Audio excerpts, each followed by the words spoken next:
l'Éternel des armées, le Dieu glorieux qui a permis, bien-aimés, que ce midi, nous soyons encore connectés sur cette chaîne de prière. Que Dieu vous bénisse de partout où vous nous suivez et que la grâce de notre Dieu soit avec vous, bien-aimés dans le Seigneur. Ce midi, nous sommes dans le livre de Galates, chapitre 5, versets 7 à 8. Galates, chapitre 5, versets 7 à 8. La Bible nous dit exactement ceci. Vous courriez bien, que vous a arrêté pour vous empêcher d'obéir à la vérité. Cette influence ne vient pas de celui qui vous appelle. Un peu de levain fait lever toute la pâte. Bien-aimé dans le Seigneur, Paul est en train de poser la question aux Galates. Il est en train de leur demander une chose. Que vous couriez bien. Vous étiez en train d'évoluer. Mais qui vous a arrêté pour vous empêcher d'obéir à la vérité? Et il conclut par dire, cette influence ne vient pas de celui qui vous a appelé. Un peu de levain fait lever la pâte. Bien aimé, nous voyons ce peuple des Galates qui est en train de très bien évoluer jusqu'à ce que l'ennemi est arrivé et a réussi à leur bloquer dans leur parcours.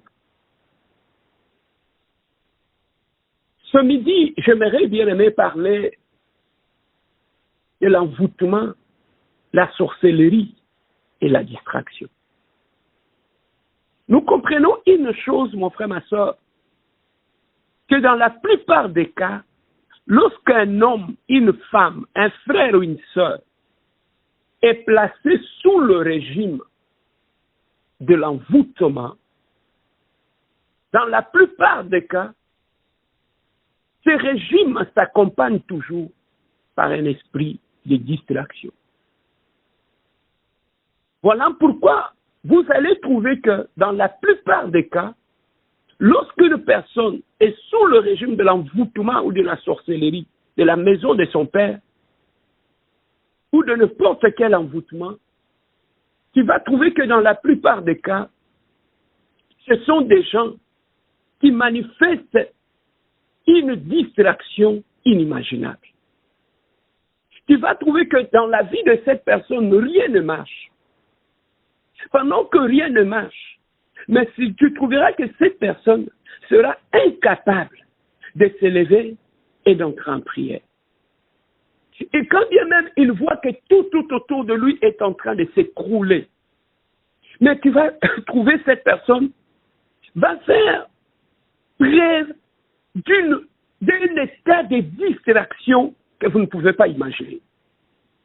Plus la situation est en train de s'empirer dans sa propre vie, plus les portes sont en train de se fermer, plus la sécheresse est en train de faire rage dans sa maison, plus dans son mariage, plus rien ne marche. Mais tu vas trouver que de plus en plus cette personne sera loin de la parole de Dieu, sera loin de Dieu, et il sera plus dans des fêtes, dans des musiques, dans des distractions, dans des sorties où tout est en train de travailler contre ce qui se passe dans sa vie. Tu vas trouver qu'une femme mariée qui est dans un état d'envoûtement et de sorcellerie, tu vas trouver que cette femme sera dans un état de distraction tel qu'elle sera plus orientée vers de futilité, elle sera plus orientée vers des distractions. Tu trouveras que cette femme, dans son mariage, rien ne marche, mais tu la trouveras jamais dans un état de prière. Tu la trouveras jamais là où on gêne. Tu la trouveras jamais là où les gens sont à genoux en train de chercher la face de Dieu. Elle n'est pas là. Elle sera dans des disputes, elle sera dans des règlements de comptes, elle sera dans des conversations bêtes et inutiles, elle sera totalement dans la distraction. Voilà, bien-aimés, Ce midi, je voulais attirer aussi ton attention que, bien aimé dans le Seigneur, l'envoûtement et la sorcellerie amènent aussi un esprit de distraction dans notre vie de prière, dans notre marche avec le Seigneur. Voilà pourquoi une personne qui est sous l'envoûtement, dans la plupart des cas, ils sont dans la distraction. Tu vas trouver que dans sa propre maison, elle ne voit pas de bonnes visions. Elle voit des attaques la nuit. Elle voit des manifestations maléfiques. Mais tu vas trouver cette personne est complètement dans la distraction. Il est dans des théâtres, il est dans la musique du monde, il est dans la politique, il est bien aimé dans tout ce qui ne l'aide pas. Ça veut dire qu'une personne est contrôlée par un esprit de distraction qui est venu par l'envoûtement qui pèse sur sa vie et la sorcellerie qui pèse sur sa vie. Bien-aimé dans le Seigneur, pour savoir, un homme qui est dans l'envoûtement, tu vas trouver que cette personne-là sera totalement dans la distraction. Au lieu de chercher des choses qui vont l'aider à résoudre son problème, à sortir de cette maladie, à sortir de ses combats, de ses difficultés, non, il est dans la distraction. Tu vas trouver un jeune qui est dans l'envoûtement. Dans ses études, plus rien ne marche. Il a arrêté ses études. Il commence à se retrouver dans la manufacture alors qu'il est encore jeune. Mais tu vas trouver qu'il n'est pas dans la prière. Il n'est pas là où on prie. Lui, il est là où il y a la musique du monde, là où il y a des sorties, là où il y a des fêtes, là où il y a tout, sauf dans la prière. Bien-aimé, pour le constater que tu es totalement dans l'envoûtement et dans la sorcellerie, tu vas te rendre compte que la distraction va t'éloigner de l'Église. La distraction va t'éloigner, bien-aimé, de tout ce qui est essentiel. Tu vas trouver que tu vas développer une attirance vers tout ce qui est futile. Tout ce qu'on a dit, on a raconté, on ne dit pas bonjour, on ne sait pas ceci, on me met à l'écart, on me met ceci. La personne, le diable est en train de faire un travail significatif dans sa vie. Mais il n'est pas là où on prie. Il est là où on parle. Il est là où on critique. Il est là où on se lamente. Sauf là où on est à genoux en prière. Peut-être tu peux te dire non, parce que ce n'est pas l'envoûtement, ce n'est pas la distraction. Oui, ce n'est pas l'envoûtement, ce n'est pas la distraction. Est-ce que tu peux me parler de ta vie de prière? Est-ce que tu peux me parler, ça fait combien de temps que tu as gêné pour ta propre vie? Est-ce que tu peux me dire combien de temps où tu t'es retiré un peu de tout le monde pour rester devant la présence de Dieu? Non, dans la distraction totale. Bien-aimé dans le Seigneur, l'envoûtement et la sorcellerie imposent aussi un esprit de distraction dans la maison. Tu vas trouver que lorsque le diable commence à opérer dans la maison, la première des choses que tu vas remarquer, la distraction va rentrer dans la maison. Quelqu'un sera là pour distraire toute la maison. Tu vas trouver qu'il y aura quelqu'un qui sera dans la maison tout simplement pour créer des problèmes, tout simplement. Sa présence va être là. Au lieu de mettre la musique chrétienne dans la maison, non, il va commencer à mettre des théâtres, il va commencer à mettre de musique du monde. Donc, l'église, c'est à l'église, dans sa maison, c'est le monde. C'est ça qu'on appelle l'envoûtement et la sorcellerie. Pour casser la vie de prière dans la maison, tu vas trouver que dans la maison, le matin, il y a l'adoration, à midi, il y a la musique de Luambo, il y a la musique de Wenge, il y a la musique de ceci ou de cela. Complètement dans le monde. Pourquoi? Parce que la maison est dans un régime d'envoûtement et de sorcellerie. Ce comportement-là que vous voyez là, que vous manifestez, bien-aimé dans le Seigneur, est attaché à l'envoûtement. Voilà pourquoi ce midi, je voulais aussi te dire, bien-aimé dans le Seigneur, nous devons faire très attention à la distraction, parce que l'esprit de la distraction attire toujours un esprit d'envoûtement, de sorcellerie et de blocage et de sécheresse. L'envoûtement, bien-aimé dans le Seigneur, c'est comme l'anesthésie. Tu ne te rends pas compte de ce qui se passe dans ta vie. Tu préfères être dans la distraction, sauf là où il y a la prière. Voilà pourquoi, bien-aimé dans le Seigneur, j'avais voulu te parler qu'on ne peut jamais dissocier la distraction de l'envoûtement et de la sorcellerie. Voilà pourquoi tu vas trouver que la personne, plus il souffre, plus il s'éloigne de Dieu. Plus il souffre, plus il est dans les choses du monde. Plus il souffre, plus il est en train d'écouter les gens qui le distraient. Plus il souffre, bien aimé dans les terres, il va tout faire, sauf la prière. Il va prendre toutes les distractions, toutes les décisions dans son mariage, sauf celui de la prière. Il va prendre toutes les décisions dans sa vie, sauf celui de la prière. Toutes les décisions qu'il va prendre, lorsqu'on est sous l'envoûtement, ce sont des décisions qui vont te détruire. Par exemple, quitter l'église. Par exemple, arrêter la vie de prière. Par exemple, arrêter les jeûnes et la prière. Ce sont des décisions que j'appelle autodestructrices. Des décisions que tu prends.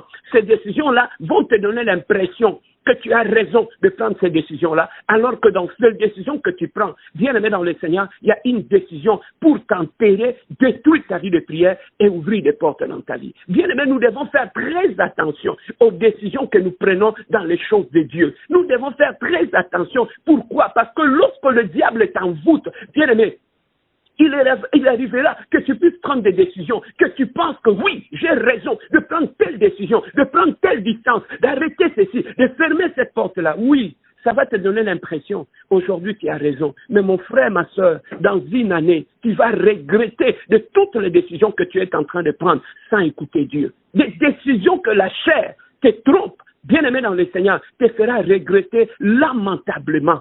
Voilà pourquoi, bien-aimés dans le Seigneur, le diable, qu'est-ce qu'il fait? Là où il y a l'envoûtement, il nous pousse rapidement à prendre des décisions. Mais bien-aimés, un enfant de Dieu cherche d'abord à écouter Dieu avant de prendre n'importe quelle décision, surtout dans les choses de Dieu. Ce midi, nous allons prier.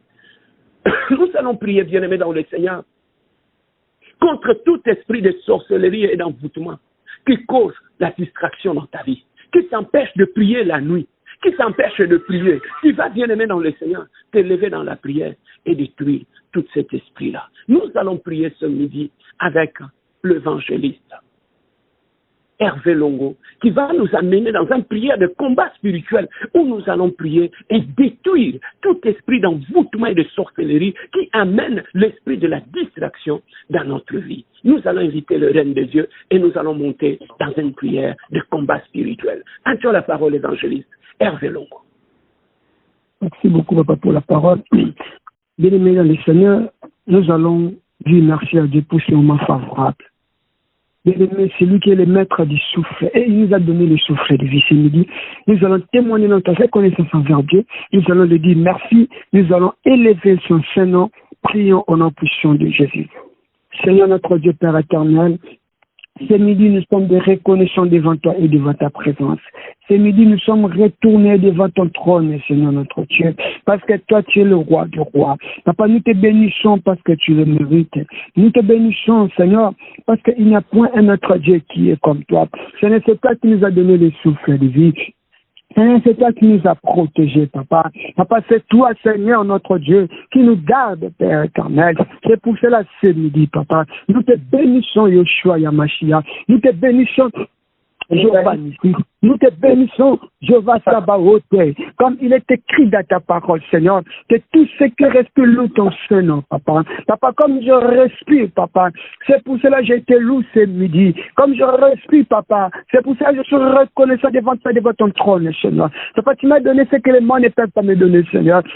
Les gens de ce monde peuvent me donner les habits. Les gens de ce monde peuvent me donner la nourriture. Mais les gens de ce monde, Seigneur, sont incapables, Seigneur, de me donner le souffle de vie. Mais toi, tu me l'as donné, Seigneur notre Dieu. C'est un gratuit qui vient de toi, Seigneur notre Dieu. Je n'ai jamais payé une facture par rapport à ce souffle de vie, papa. Je n'ai jamais vu, Seigneur, une vie de soupir, Seigneur, par rapport à ce souffle de vie, papa. Mais chaque matin, tu renouvelles ta bonté envers moi. Chaque matin, tu me donnes le souffle, papa. Je suis reconnaissant devant toi, devant ton trône, Seigneur. Malgré les vents et marées, malgré la maladie, malgré ce que j'ai pu traverser, Seigneur. Mais ta Seigneurie est toujours avec moi. Oh, je te bénis ce midi. Je te bénis ce midi. Je te bénis ce midi. Je te bénis ce midi. Je te bénis ce midi. Je te bénis ce midi. Que ton nom soit sanctifié. Que ton nom soit béni. Que ton nom soit élevé. Que ton nom soit glorifié, Père éternel. Il n'y a point un autre qui est comme toi. Il n'y a point un autre que nous pouvons comparer avec ton Seigneur, papa. Yeshua Yamashia. Seigneur, sois béni ce midi. Seigneur, sois béni ce midi. Seigneur, sois béni ce midi. Seigneur, sois béni ce midi. Quand tu nous as protégés, Seigneur. Malgré que je suis malade, mais tu m'as protégé. Malgré que tu as bonne santé, mais tu m'as protégé. Malgré mes problèmes, mais tu m'as protégé. Malgré tout ce que je vis, Seigneur, mais tu m'as protégé, Seigneur. Malgré que je n'ai pas des enfants, Jésus, mais tu m'as protégé. Malgré que je ne suis pas marié, Jésus, mais tu me gardes et tu me donnes, Seigneur, notre Dieu, le souffle. Malgré, Seigneur, je ne suis pas en bonne santé, mais Seigneur, notre Dieu, tu es là, tu veilles toujours sur moi. Malgré que je n'ai pas l'emploi, je dis, mais Jésus, Yamasia, tu me gardes, papa. Je pousse un moment favorable, papa. Je te bénis, Yoshua. Je te bénis, Yoshua. Je te bénis, Yoshua. Je te bénis, Yoshua. Je te bénis, Yoshua, Masia. Je te bénis, Jéhovah. Je te bénis, Jéhovah. Je te bénis, Jéhovah Sabaoté. Je te bénis, le Dieu glorieux. Je te bénis, le Dieu qui mérite tout, Seigneur Dieu. Ceux qui sont malades, je fasse ce qu'on par rapport à eux. Ceux qui sont malades, je me fasse ce qu'on par rapport à eux. Seigneur, notre Dieu, mais tu m'as donné ce que les bons ne peuvent pas me le donner. C'est le Christ de Dieu, papa. Laisse-moi te le dire. Laisse-moi te le dire. Quand il était Christ, Seigneur, tout ce qui est plus lourd, Seigneur, papa. Comme moi, j'aurais pu, je te loue, papa. Comme Moïse avait déjà